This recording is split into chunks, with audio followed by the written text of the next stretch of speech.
Hello, I'm Doug DeWitt, Transfer Paper Product Manager here at Condé Systems. Well, it's summertime, and that means it's t-shirt transfer season here at Condé. And in today's video, we've made this video especially for those of you who use InkJet t-shirt transfers.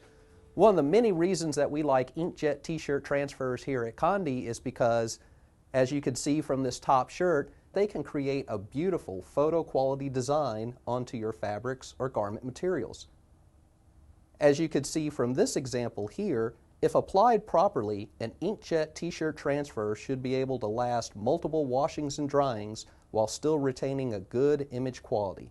However, some of you may have experienced a symptom where the inks bleed out of an InkJet transfer, especially after the first wash, which is why we're entitling this video, "Why Do InkJet Transfers Bleed?" In this video, we're going to talk about the symptoms that can cause an InkJet transfer to bleed its ink. After that, we'll discuss our recommended washing settings for InkJet transfers that you could pass along to your clients to make sure that they have a successful and usable product.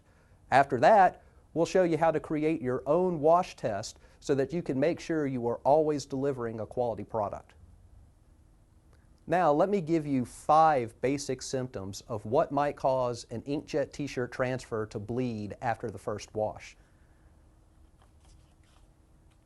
The first and most common symptom is a symptom that I refer to as oversaturation of the emulsion layer of your InkJet t-shirt transfer.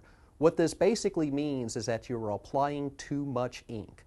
When your InkJet transfer comes out of your printer, if you see any ink physically puddling on the emulsion layer, or if your paper experiences what we call cockling, which is a waving effect from oversaturation, it means you're putting down too much ink on your InkJet transfer. That excess ink will bleed out after the first wash. So remember, a little ink goes a long way.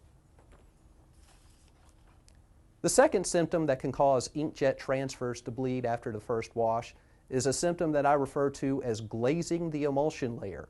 What that basically means is that you use either too much heat, too much pressure, or too much time when the transfer is within the heat press.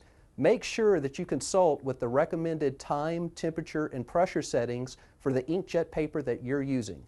My word of advice is to never exceed the recommended temperature of an InkJet transfer paper. Just so you know, you could be a couple of degrees under the recommended setting and an InkJet transfer will still work. But if you have your press too hot, too much time, or too heavy on the pressure, you could cause the InkJet transfer to bleed after the first wash. The third most common symptom as to why InkJet transfers can bleed is what I call wearing before washing. The way that InkJet emulsion layers are designed, going through the wash cycle with the detergent in the wash helps set the liquid ink inside of the emulsion layer of an InkJet transfer. However, what can happen sometimes, especially if you're creating shirts for an event, is that people will wear the shirts before they launder the shirt the first time. If the shirt happens to get wet, let's say it's raining at the event, or the person wearing it just happens to perspire, the perspiration or the rain will cause the ink to bleed out of the emulsion layer. So remember, it's always important to wash the garment before you wear it. Fourth symptom that can cause an InkJet transfer to bleed is during the first wash if the shirt stays in the wash tub wet for a long time before it gets to the dryer. You want to make sure that you tell your clients that on the first wash, which is the most critical, that they rotate their laundry in a timely fashion. In other words, if you go from the wash cycle straight to the dryer, you should be okay. But if the shirt sits in the wash tub for a long time and is saturated, odds are the ink is going to bleed. And finally, the fifth and most common of why InkJet transfers can bleed are when people use liquid fabric softeners. Liquid fabric softeners are very bad when it comes to digital imprinted designs, whether they're sublimated or t-shirt transferred. Most people like to use a liquid fabric softener that has a teddy bear on the bottle. Now, while I can't mention it by name, what I want to make sure you understand is that you never use liquid fabric softener in the wash cycle when you have an InkJet transfer. Now that I've made my point, let's discuss some recommendations that you can pass along to your clients so they get the best results with washing and drying of their InkJet t-shirt. As I had mentioned before, the first wash of an InkJet t-shirt transfer is the most critical. So here are some recommendations that you can pass along to your clients to make sure that they get a successful first wash with their InkJet t-shirt transfer. Once the first wash is accomplished, the shirt should be fine after that. But if you want to give them some basic pointers to ensure that they get a good first wash, here's what I would recommend. 1, make sure that they wash the garment before they wear it. It is critical because, as I had mentioned earlier, the wash cycle and the detergent help set the ink within the emulsion layer. Second point that I would make is to turn the t-shirt inside out before it goes through the washer and dryer. It's important so that the actual emulsion doesn't get beat up from the physical force of the washing machine or the dryer. The third thing that I would recommend is that they set their wash cycle to either a cold or warm water wash, and if you're going to use a dryer, make sure you set your dryer to either tumble dry at low heat or air only. You don't want to overheat, especially in the first wash.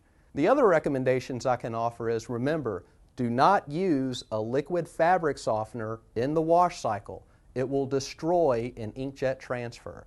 Dryer sheets are okay. Dryer sheets will not harm the transfer, but liquid fabric softener will literally dissolve the image right off the shirt. The other point that I would make is, if you have clients that like to iron their garments, make sure that they cover the exposed transfer with a non-stick parchment paper or silicone sheet.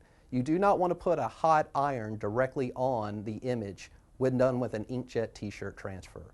Now that we've covered our recommended washer and dryer settings that you can pass along to your clients, let me now take this opportunity to cover how we wash test here at Condé and pass our recommendations along so that you can perform your own wash test to make sure you deliver a quality product. In order to perform your own wash test, the first thing you will need to do is to create a graphic that represents various forms of printing that you may use in your shop.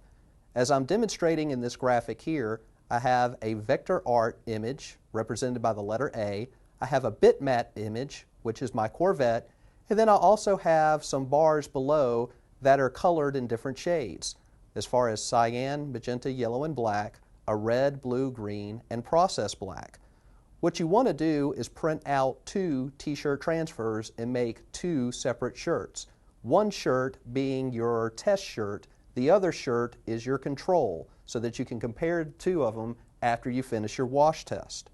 When you're performing a wash test, remember that you are going to do the exact opposite of what you would normally recommend to a client who purchases your garment. In other words, you are not going to turn the shirt inside out. You're going to leave it right side up. When you do your wash test, make sure you perform your wash test under a hot wash, hot dryer conditions. We recommend performing wash tests every 3 to 4 months. The reason is, with manufacturers of ink and transfer paper and garments, sometimes ink formulations can change slightly, the formulations of emulsions can change over the course of time, and even garments can change as far as their density or consistency. So you always want to perform a wash test every 3 to 4 months just to make sure that you're delivering a quality product. Also, if you happen to change suppliers for your ink, paper, or t-shirts, you want to perform a wash test immediately to make sure that nothing drastic is going to happen when your clients bring your garments home and wash them. So this concludes our video of what makes InkJet t-shirt transfers bleed. I hope the information was informative. However, if you have any questions or you need additional information, don't hesitate to contact us directly here at Condé Systems. Our toll-free number is 1-800-826-6332, or you can visit our website at www.condé.com for more information. My name's Doug DeWitt, Transfer Paper Product Manager here at Condé Systems. My time is up. I thank you for yours.